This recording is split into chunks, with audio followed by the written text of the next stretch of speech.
Good morning from Jammu. വളരെ പീസ്ഫുള്ളായിട്ടാണ് ഈ ഒരു ഡേ നമ്മൾ സ്റ്റാർട്ട് ചെയ്തത്. കാരണം ഇന്ന് ഒരുപാട് ട്രാവൽ ചെയ്യാനുണ്ട്. ബ്രേക്ക്ഫാസ്റ്റ് കഴിഞ്ഞ പാടെ തന്നെ ലിയോ കൂടിനെ കുറച്ച് ആക്റ്റീവായിട്ട് ഇരുത്താം എന്ന് തന്നെ വിചാരിച്ച് അതുവഴി ഇതുവഴി കൂടിച്ചാടിച്ചൊക്കെ നടത്തിച്ചു.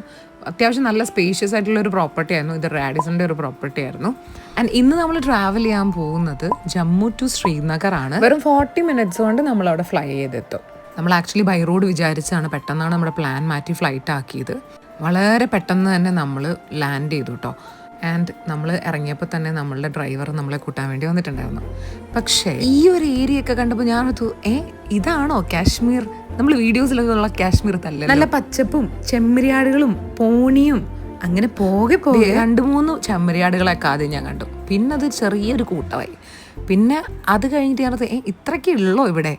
അപ്പോഴേക്കും ഒരു വലിയ കൂട്ടം.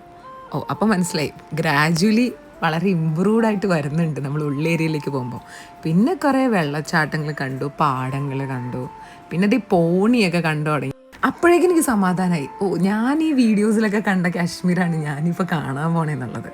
ഞങ്ങൾ പോയപ്പോൾ സ്നോ ഉണ്ടായിരുന്നോ എന്ന് ചോദിക്കുന്നവരോട് ഈ ഒരു പോർഷൻ അത് മെൽറ്റ് ആവാണ്ട് അവിടെ കടന്നത് മാത്രമാണ് ഞാൻ കണ്ടത്. പിന്നെ തിരിച്ചു വന്നപ്പോഴും ഞാൻ കണ്ടിട്ടോ, അത് ഞാൻ ലാസ്റ്റ് വീഡിയോയിൽ കാണിച്ചു തരാം. സത്യം പറഞ്ഞാൽ ഈ ട്രിപ്പിൽ കുന്നും മലയും മാത്രം കണ്ടിരിക്കണമല്ലോ എന്ന് വിചാരിച്ച് പോയതാണെങ്കിലും ഇവിടെ ചെന്ന് കഴിഞ്ഞപ്പോഴാണ് ഇവിടുത്തെ ഈ ബ്യൂട്ടി എന്താണെന്ന് എനിക്ക് മനസ്സിലായത്. ഈ ഗ്രൗണ്ടിനുള്ളിൽ കയറാൻ വേണ്ടിയിട്ട് ഗേറ്റ് ഒന്നും കാണാനിട്ടുള്ള കഷ്ടപ്പാടാണ് ഈ കണ്ടോണ്ടിരിക്കുന്നത്. ബിക്കോസ് നമുക്ക് നല്ല ഫോട്ടോസൊക്കെ വേണമല്ലോ. അപ്പം നമ്മളിപ്പോൾ എവിടെയുള്ളതെന്ന് ചോദിച്ചു കഴിഞ്ഞാൽ സോനാമാർഗിലാണ്. ശ്രീനഗർ എയർപോർട്ടിൽ നിന്നും ഏതാണ്ട് ഏറെക്കുറെ ഒരു 2.5 മണിക്കൂറത്തെ ട്രാവലിംഗ് ഉണ്ട് ഇങ്ങോട്ടേക്ക്. ആ കാണുന്ന കുന്നിന്റെ താഴെക്കൂടെ ഒരു വഴിയുണ്ട് കേട്ടോ ലഡാക്കിൽ പോകാൻ വേണ്ടി. അപ്പോൾ ഇരുട്ടായി തുടങ്ങി. ഈ ഗ്ലേഷ്യേഴ്സിന്റെ ഭംഗിയൊക്കെ നാളെ പകല് അടുത്ത വീഡിയോയിൽ കാണാം. അപ്പോൾ ടാറ്റ.